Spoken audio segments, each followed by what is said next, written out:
అదే RTV app వార్తల్ని క్షణాల్లో చదివే అవకాశం ఉంటుంది. ఒక న్యూస్ పేపర్, ఒక టెలివిజన్ ఛానల్ మీ చేతుల్లో ఎప్పుడూ ఉంటాయి. శ్రీ సత్యసాయి జిల్లా కదిరి లక్ష్మీ నరసింహస్వామి బ్రహ్మోత్సవాలు ఘనంగా నిర్వహించినటువంటి నేపథ్యం ఈరోజు రథోత్సవం కార్యక్రమాన్ని కూడా భారీ ఎత్తున నిర్వహిస్తున్నటువంటి నేపథ్యం చూడొచ్చు.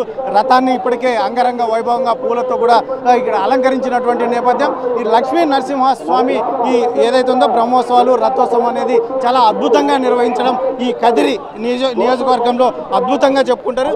ఇక్కడ కర్ణాటక తెలంగాణ ప్రాంతం నుంచి భారీ ఎత్తున ఈరోజు దాదాపు 3 నుంచి 5 లక్షల మంది వచ్చే అవకాశం ఉంది అని చెప్పేసి ఇక్కడ ఎవరైతే ఉన్నారో స్థానికులు చెప్తున్నటువంటి నేపథ్యంలో ఇందాకనే మనం ఎమ్మెల్యే గారు కూడా మాట్లాడారు. మనతో ఎమ్మెల్యే చెప్తున్నటువంటి నేపథ్యం చాలా విశిష్టమైనది, చాలా అద్భుతంగా నిర్వహించడానికి మేము ప్లాన్ చేశాము. అందులో ముఖ్యంగా మంత్రి నారా లోకేష్ చేతుల మీదుగా పట్టు వస్త్రాలు అందించినటువంటి నేపథ్యం రాబోయే కాలంలో కూడా చాలా అద్భుతంగా నిర్వహించడానికి మేము సిద్ధంగా ఉన్నామని ఎమ్మెల్యే చెప్పినటువంటి నేపథ్యం చూడవచ్చు.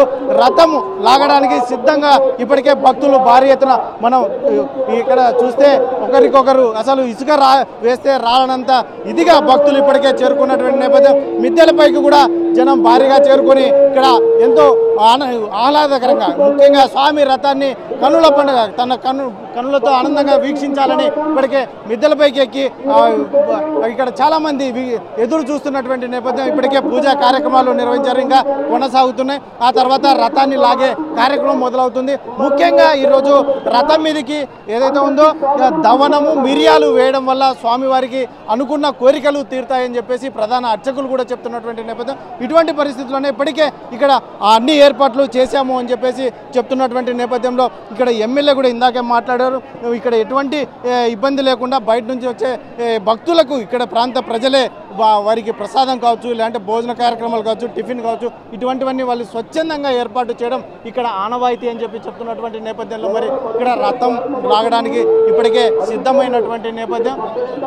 ఇటువంటి పరిస్థితుల్లో పోలీసులు కూడా ఏదైతే జిల్లా ఎస్పీ రత్న ఆదేశాల మేరకు భారీ ఎత్తున ఏర్పాట్లు చేశాము అని చెప్పేసి చెప్తున్నటువంటి నేపథ్యంలో ఇక్కడ పోలీస్ బృందం కూడా ఎటువంటి పొరపాట్లు జరగకుండా భక్తులకు అసౌకర్యం కలగకుండా కూడా ఏర్పాట్లు చేసినటువంటి నేపథ్యంలో మరి ఇక్కడ పోలీసులు ఏం చెప్తారు వారి మాటల్లో వినే ప్రయత్నం చేద్దాం. ఇందాక మనం చెప్పుకున్నట్టుగా కదిరి లక్ష్మీ నరసింహస్వామి బ్రహ్మోత్సవాలు ముఖ్యంగా రథోత్సవం భారీ ఎత్తున జరుగుతున్నటువంటి నేపథ్యం. ఇప్పటికే ఏర్పాట్లు కూడా చేసినటువంటి నేపథ్యం. జిల్లా ఎస్పీ రత్న ఆదేశాల మేరకు పోలీసులు కూడా పకడ్బందీ చర్యలు ఏర్పాటు చేశామని చెప్తున్నటువంటి నేపథ్యంలో మనతో ఇక్కడ డిఎస్పీ గారు ఉన్నారు. ఏం చెప్తారు ఇక్కడ ఏర్పాట్ల గురించి? సార్, ఈ రథోత్సవం సందర్భంగా ఏర్పాట్లు ఎలా ఉన్నాయి?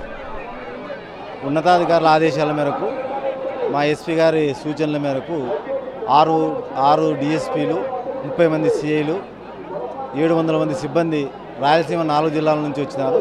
వాటితో పాటు ఏపీఎస్పీ ప్లెటూన్స్ 4 ప్లెటూన్స్ కూడా ఏర్పాటు చేసి భక్తులకు కానీ మహిళలకు కానీ చిన్నపిల్లలకు కానీ ఎలాంటి అసౌకర్యం కలగకోకుండా, ఎవరికి ఎటువంటి ఇబ్బంది కలగకోకుండా ఈ రథోత్సవం సాఫీగా జరిగేటట్టుగా ఏర్పాట్లన్నీ చేస్తున్నారు. ఈరోజు ఆలయ ప్రధాన అర్చకులు వాళ్ళు చెప్తున్నారు 3 నుంచి 5 లక్షల మంది భక్తులు వచ్చే అవకాశం ఉంది అని చెప్తున్నటువంటి నేపథ్యం. ఎటువంటి అసౌకర్యం కలగకుండా పోలీస్ యంత్రాంగం ఎలా కట్టుదిట్టమైన చర్యలు తీసుకుంటారు? అంటే ఇవన్నీ కూడా పోలీస్ బందోబస్తు అంతా కూడా మా ఎస్పీ గారు అన్ని సెక్టార్ల వైజ్గా విభజించింది. తేరుకు సంబంధించి ఒక సెక్టారు, తేరంతా అయిపోయిన తర్వాత క్యూ లైన్లు ఏర్పాటు చేసేదానికి ఒక సెక్టారు, ట్రాఫిక్ ఒక సెక్టారు, పార్కింగ్ ఒక sector, foot patrolling, inside temple కూడా ఏర్పాటు చేయడం జరిగింది. ఎక్కడెక్కడ సెక్టార్ల వైజ్ ఏర్పాటు చేసి నిరంతరం సీసీ కెమెరాల పర్యవేక్షణలతో ఒక 2 కంట్రోల్ రూమ్లు ఏర్పాటు చేయడం జరిగింది. ఒకటి టెంపుల్లో ఏర్పాటు చేయడం జరిగింది, రెండవది వచ్చేసి పోలీస్ స్టేషన్లో ఏర్పాటు చేశారు. ఎస్పీ గారు ప్రత్యక్షంగా పర్యవేక్షిస్తూ ఎప్పటికప్పుడు మాకు సూచనలు ఇస్తూ దీన్ని భగవంతుని దయ వల్ల లక్ష్మీ నరసింహస్వామి కృపతో సాఫీగా జరిగేటట్లు అన్ని చర్యలు తీసుకోవడం జరిగింది. ఇది మొత్తం మీద అయితే టౌన్ డిఎస్పీ గారు చెప్తున్నటువంటి నేపథ్యం. మొత్తం మీద అయితే మొత్తం ఇక్కడ ఏర్పాట్లు అయితే ముమ్మరంగా సాగినటువంటి నేపథ్యం. ఏదైతే చూడవచ్చు ఇప్పటికే రథం లాగడానికి భక్తులు సిద్ధంగా ఉన్నటువంటి నేపథ్యంలో మరి అన్ని ఏర్పాట్లు చేసాం. మా ఎస్పీ గారి ఆదేశాల మేరకు అన్ని పోలీసులు అయితే మాత్రం అన్ని పకడ్బందీ చర్యలు ఎటువంటి ఇబ్బందులు లేకుండా చేశామని డిఎస్పీ చెప్తున్నటువంటి నేపథ్యంలో ఇంకా చూడవచ్చు మనం రథం అయితే మాత్రం సిద్ధంగా ఉంది. మొత్తం మీద అయితే మాత్రం ఇక్కడ ఏర్పాట్లు రథోత్సవానికి రావడానికి సిద్ధంగా ఉన్నటువంటి నేపథ్యంలో ఇప్పుడు కాసేపట్లో ఎమ్మెల్యే గారు పూజా కార్యక్రమం నిర్వహించిన అనంతరం అయితే మాత్రం రథం ముందుకు కదులుతున్నటువంటి నేపథ్యం. కెమెరా పర్సన్ సుధాకర్తో చెల్లకనేడు RTV అనంతపురం.